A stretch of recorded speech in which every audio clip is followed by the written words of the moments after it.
Hi, this is Dr. Olatunji, President of Align Education, LLC. Welcome to Insight and Inspiration.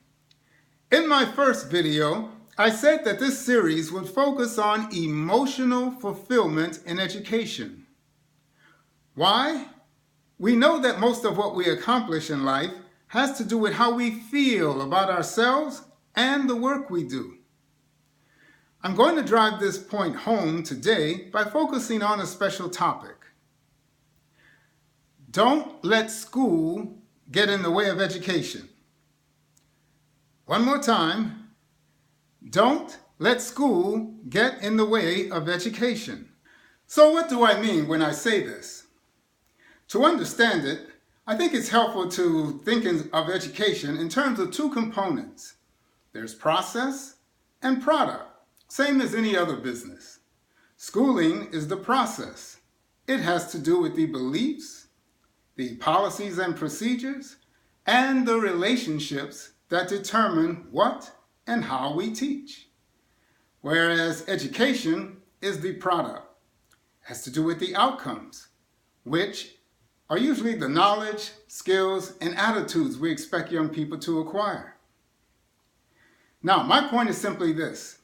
Anytime the process overwhelms the product, bad things happen, no matter what level we're talking about, be it kindergarten or at the university. That said, let me give a few examples of how the process of education sometimes overwhelms the product. Let me start with results from the high school survey of student engagement. This is a national survey conducted not long ago. These are student comments.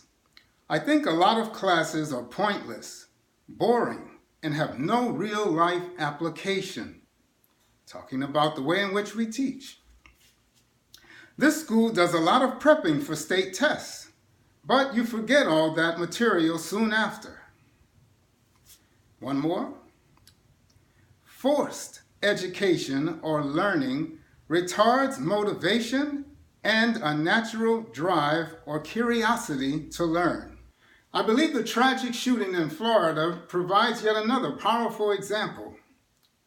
Right now, all over the country, young people are protesting and being threatened by school districts with suspension for doing so.